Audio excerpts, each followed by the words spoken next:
Schwarzbacher. Brian Pierce unfortunately couldn't make it today. I'm coming in his place. Again, my name is Josh Schwarzbacher. I'm a regional sales manager for Yakima Chief Hops. Yakima Chief Hops is a 100% grower-owned hop company. We're the largest grower of American hops. Today I'm going to be presenting some research on some survivable compounds that we've discovered.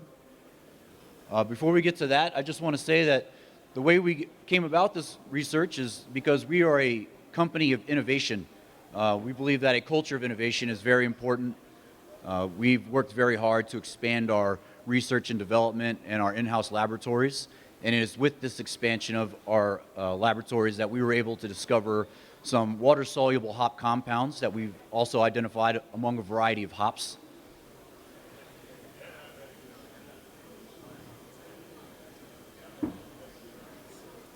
If there's one thing you take away from the presentation today, it is survivable water-soluble compounds. Through this research and development, we've been able to utilize some cutting-edge hop analysis techniques to study and detect the maximum potential for the Aroma hops. We do this by doing gas chromatograph studies, and we also harvested over 40 million pounds of hops last year. This gives us a huge data set to look at. So we're able to not only look at certain compounds, but look at a huge breadth of hops to discover which hops and from what state have the highest amount. There are over 1,000 different compounds in hops. They are not all fully understood, but we are beginning to get a good grasp on a lot of these compounds. They're typically made up of two kinds, either terpenes, which are hydrocarbons, made up of monoterpenes or sesquiterpenes, and then there's other oxygenated derivatives, whether they're esters or monoterpene alcohols and sesquiterpene oxides. Nope. So terpenes make up the bulk of your hop oil. It can be up to 75% of the total oil, mostly in myrcene. Myrcene is the most prevalent. Myrcene tends to be woody, and honestly, it is a polar compound. It is not survivable. It will not survive heat. It will not survive yeast interaction and CO2 off-gassing, so it will volatilize out of the beer. Farnesene, humulene, pinene, anything that ends with E and E, we have an expression at Yakima Chief, if it ends with ene, it won't make the scene. Farnesene tends to be woody, humulene tends to be grassy and herbal, pinene tends to be very pine and bark-like, and caryophyllene is woody and cedar-like. But the good news is that these compounds tend to not make it into finished beer. But what compounds do make it into finished beer? Survivable compounds, again, we're talking about solubility. So these are nonpolar compounds made up of monoterpene alcohols, soluble esters, and polyfunctional thiols. It's through the research that we've done in our laboratory that we were able to identify these compounds and which hops are high in them. And then also what these compounds taste like. And typically they present very fruity and pleasant aromatics. The first ones we'll start with are terpene alcohols. These are the most studied compounds, geraniol and linalool. Geraniol and linalool tend to be the bulk of these compounds in hops. Geraniol is derived from the term geranium. It tends to be very floral and fruity-like. This is one of my favorite compounds. It commonly survives the boiling process. It will also survive whirlpool additions. It's thought to be at least partially transformed into beta-citronellol. Geraniol, linalool, which we'll talk about in a second, citronellol, and nerol, these are all considered the four rose oils. They're very chemically similar. They all present very fruity, citrus, and floral flavors. And as you can see through our research, we've identified that Tallus and Sabro and Centennial are very high in geraniol. Linalool, this is my absolute favorite compound. This is often described as smelling and tasting like Fruit Loops, very orange and lemon lime. This was the first hop oil ever discovered in beer. It's commonly used to fragrance, cleaning products, bath and beauty products. Some hops high in linalool also act as very good boosters in a dry hop beer, where you could use 10% of a hop that's high in linalool just to help elevate a lot of other pleasant aromas. And you can see from the chart that laurel and citra and crystal are all very high in linalool content.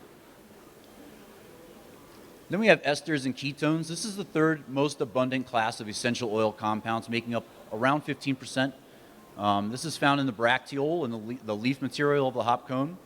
Esters typically provide fruity notes. Another expression that our research and development lead, Pat Jensen, likes to come up with is if it ends in 8, it probably tastes great. These are some of the commonly found esters and ketones are our isobutirates, methylgeranate, 2-nonenone. 2-methyl isobutyrate, this is one of the newest compounds that we've discovered. It typically provides a fruity apricot aroma. Very often survives the brewing process. And you can see from the research that we've done, we found that Equinot, Eldorado, Sabro, Idaho 7 are very high in methyl isobutyrate. Isoamyl isobutyrate, this typically, again, survives the brewing process. It is very fruity, tropical pineapple aroma. Through the research, we found that Equinot, Talus, and Sabro are all very high in this compound. Isobutyl isobutyrate, this is a hop-derived ester, typically survives the brewing process. Again, very fruity, very tropical, pineapple, mango. We find the hops that are high in this compound is Eldorado, Equinot, and Idaho 7. And then methylgeranate, this is another methyl ester, typically survives the brewing process. It's very fruity and floral. I often describe it as being rose-like. And you see that Centennial, Citra, and Autumnum are very high in this compound. 2-nonenone, our lone ketone. This tends to be very sweet and fruity. I often describe it as white gummy bear candy. You can see that Idaho 7, Mosaic, and Simcoe are very high in this compound. And then we have our sulfur-containing compounds. This is a very hot topic in the U.S. right now. Polyfunctional thiols are sulfur-derived compounds that in very small concentrations, parts per trillion, can give a huge impact into beer. Even most of our equipment this compound's so hard to detect that our equipment can barely pick it up, but the human nose can detect this compound in parts per trillion. And the one that we'll talk about today is 3-mercaptahexanol. Again, a polyfunctional thiol, commonly found in all hops in trace amounts, parts per trillion. It's very tropical with grapefruit-like character. This also can biotransform with yeast interaction into 3-SHA, which can be black currant. And we can see that Chinook and Idaho Gem and Sabro are very high in this compound. So I kind of just talked about a bunch of compounds. It might not seem like very directed, but how do you use this information? So we've looked at hops across the spectrum and identified that certain hops are not only high in certain compounds, but also have a very good balance of these compounds. And you can see on the left side of the chart, all hops that are on the left side are very good hot side hops, meaning that if you put them in your kettle, you put them in your whirlpool, you will find that these compounds make it into your finished beer and may also interact with yeast, giving you even better flavor. And then all the hops on the left side of the chart, Cascade, for example, we know that Cascade is an excellent dry hop, but based on its survivable content, you're probably going to get the most bang for your buck by keeping it in the dry hop and not using it in the whirlpool.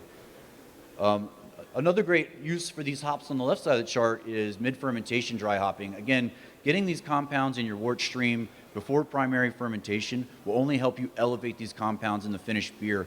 Earlier we talked about myrcene, caryophyllene, farnesene.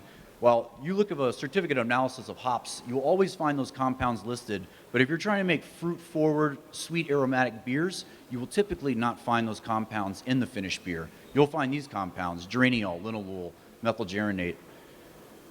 Another great way to look at this research is to say, how can I maximize my hops to give me the most potential for flavor?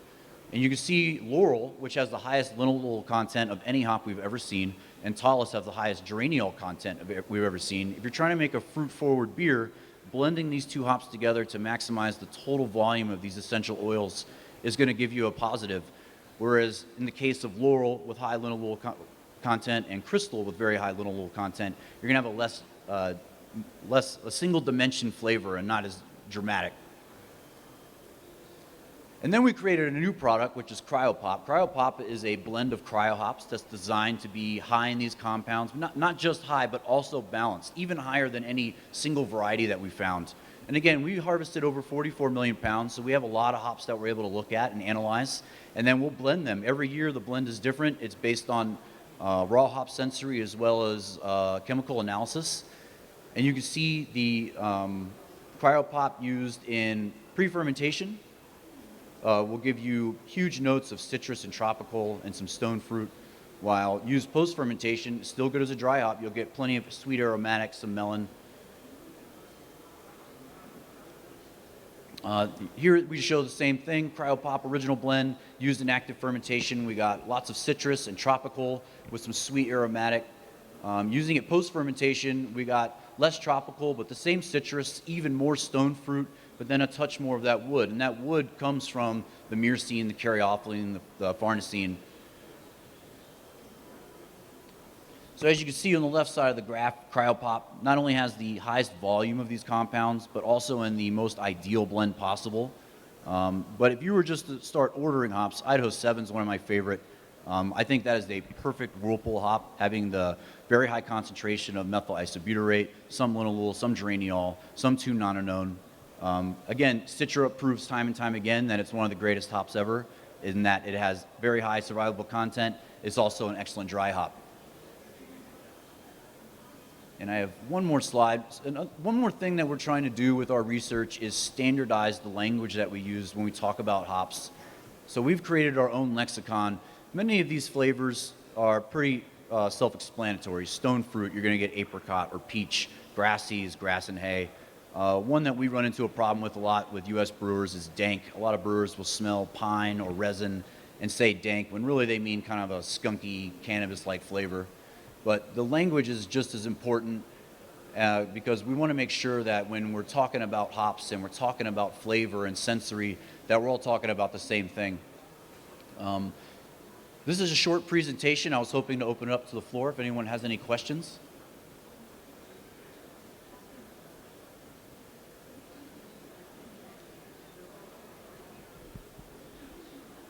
Okay, no problem. Again, my name is Josh Wurzbacher. I work for Yakima Chief Hops.